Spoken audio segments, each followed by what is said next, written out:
वो जय श्री कृष्णा, जय श्री राम, जय श्री राधे राधे, जय श्री महाकाल। प्रभु की कृपा आप पर सदैव बनी रहे, ऐसी भगवान से प्रार्थना करते हैं। इस वीडियो में आपको श्रवण कराएंगे दुशासन द्वारा जब द्रौपदी को नग्न करने का प्रयास किया गया, तब भगवान कृष्ण द्वारा द्रौपदी की किस प्रकार से सहायता की गई, ये कथा आपको इस वीडियो में श्रवण कराएंगे।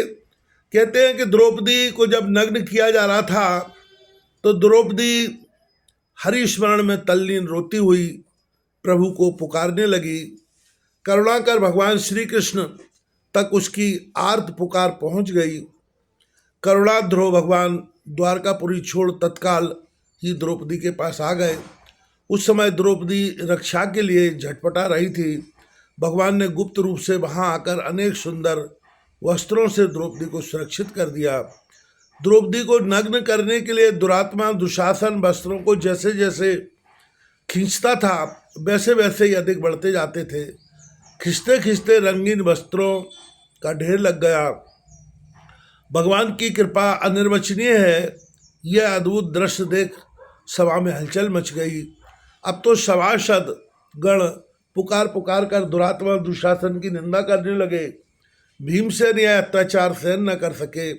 वह क्रोधावेश में खड़े हो पुकार कर कहने लगे, नृपतिगण, मैं शपथ पूर्वक कहता हूँ कि कुल कलंक दुरात्मा दुशासन को युद्ध में मैं बलपूर्वक पछाड़ कर उसकी छाती चीर डालूंगा और गरम गरम खून पीऊंगा। मैं जो कुछ कह रहा हूँ यदि वैसा न करूँ तो मैं अपने पूर्व पुरुषों की भांति गति न पाऊँ। महाबली भीम की यह भीषण प्रतिज्ञा सुन सभी लोग सुन्न रह गए और दुरात्मा दुशासन की निंदा करने लगे। बलवान दुशासन चीर खींचते खींचते अब थक चुका था, किंतु चीर का अंत नहीं होता था। अंत में मैं लज्जित हो थक कर बैठ गया। तब तो सब लोग उसे धिक्कारने लगे। तब सबको शांत करते हुए महात्मा विदुर ने कहा, सभासदगण, द्रौपदी अनाथ की भांति खड़ी आप लोगों से इस प्रश्न का उत्तर चाहती है, किंतु आप लोगों में से कोई भी उसका समाधान करने का साहस नहीं कर सकता। यह अधर्म है। सत्पुरुषों को धर्मानुसार द्रौपदी के प्रश्नों की मीमांसा करनी चाहिए। विदुर की बात सुनकर भी सब लोग चुप रहे, किसी ने भी उत्तर नहीं दिया। कर्ण ने दुशासन से कहा, दुशासन, अब इस दासी को घर ले जाओ। कर्ण से आज्ञा पाते ही दुशासन द्रौपदी को घसीटने लगा। तभी द्रौपदी भयातुर हो अपने पति पांडवों की ओर देखती हुई बोली, वायरे समय का फेर, आज मैं सनाथ होते हुए भी अनाथों की भांति अपमानित की जा रही हूँ, फिर भी कुरुवंशियों में से कोई भी चूं तक नहीं करता।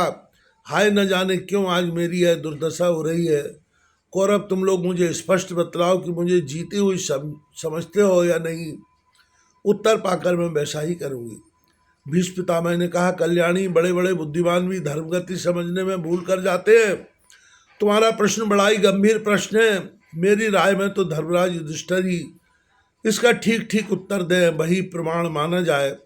दुर्योधन ने भी उसी क्षण कहा, द्रौपदी, तेरे पति भीम, अर्जुन, नकुल और सहदेव आज सभासदों के समक्ष यदि कहने कि युधिष्ठिर का तुझ पर कोई अधिकार नहीं तो तू तत्क्षण दासत्व से छुटकारा पा सकती है।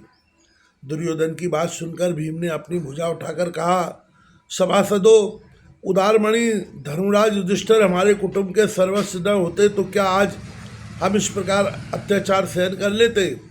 ये तो हमारे पुण्य और तप और जीवन स्वामी हैं। वे यदि अपने को हारा हुआ मानते हैं तो हमारी हार सुनिश्चित है, इसमें तनिक भी संदेह नहीं। आज यदि कहीं मेरी प्रभुता होती तो क्या पापी दुशासन द्रौपदी को इस प्रकार अपमानित कर अब तक जीवित रहता। मैं धर्म बंधन में बंधा हूँ।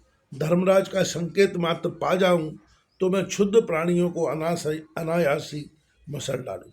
भीम को कुपित देख भीष्म, द्रोण और विदुर ने कहा, भीमसेन, क्षमा करो, अब तुम सब कुछ करने में समर्थ हो। उसी समय दुर्योधन भीमसेन को लज्जित करने हेतु कर्ण की ओर देखकर अपनी बाई जांग दिखलाने लगा। यह देख भीमसेन के नेत्र मारे क्रोध के लाल हो गए। वह गरजते हुए बोले, दुर्योधन, महायुद्ध में यदि तेरी जांग में मैं अपनी गदा से न तोड़ डालूं तो अपने पूर्व पुरुषों के समान सदगति न पाऊं। भीमसेन को क्रोधित देख विदुर जी ने कहा, सभासदों, निश्चय ही आज का यह प्रसंग भारतवंश के अनर्थ का कारण है। धृतराष्ट्र कुमारों, आज तुमने अपना मंगल खो दिया। शकुनी की बातों में आकर धर्म का नाश मत करो। इधर ये बातें हो रही थी कि धृतराष्ट्र की यज्ञशाला में अकस्मात अनेक अमंगल होने लगे। तब तो विदुर ने धृतराष्ट्र जी को उन अमंगलों से सूचित किया। तब धृतराष्ट्र ने दुर्योधन से कहा, रे दुर्बुद्धे, तू कुरुकुल की देवी को सभा में लाकर बातें बना रहा है। रे पापिष्ट, तेरा तो विनाश हो गया। उन्होंने कुछ सोच विचार करके अनंतर द्रौपदी से कहा, पुत्री, तुम्हारी जो इच्छा हो मुझसे मांगो। द्रौपदी ने कहा, यदि आप मुझ पर प्रसन्न हैं तो मैं यह मांगती हूँ कि सम्राट युधिष्ठिर दासत्व से मुक्त हो। धृतराष्ट्र ने कहा, देवी, तुम्हारी इच्छा पूर्ण हुई, अब तुम और वर मांगो। द्रौपदी ने कहा, दूसरा वर मैं यह मांगती हूँ कि शस्त्रों सहित अर्जुन, भीम, सहदेव और नकुल भी दासत्व से मुक्त हों, स्वतंत्र हों। परंतु सौभाग्यवती बहू, अभी तुम्हारा सत्कार पूर्ण नहीं हुआ, तुम अभी और वर मांगो। द्रौपदी ने कहा, महाराज, अधिक लोभ धर्म का नाशक होता है और न अब मैं इससे अधिक वर प्राप्त करने के अधिकारी हूँ। द्रौपदी की बुद्धिमत्ता देख धृतराष्ट्र अत्यंत प्रसन्न हो उसकी प्रशंसा करने लगे। अब युधिष्ठिर धृतराष्ट्र के पास आ कहने लगे, स्वामिन, हमें आज्ञा दीजिए, अब हम क्या करें, हम तो सर्वथा आपके अनुचर हैं। धृतराष्ट्र ने कहा, अजात शत्रु, तुम्हारा कल्याण हो। अब तुम अपना सब धन लेकर लौट जाओ और सुखपूर्वक यथावत राज्य करो। बेटा, तुम्हारा जैसा शासक और विदर्भ जैसा मंत्री पाकर कुरुवंश धन्य हो गया। पुत्र, अब तुम इंद्रप्रस्थ जाओ, सुमंगल हो। इस प्रकार धर्मराज युधिष्ठिर महाराज धृतराष्ट्र से आज्ञा पाकर अपने भाई और इष्ट मित्रों सहित इंद्रप्रस्थ के लिए चल दिए।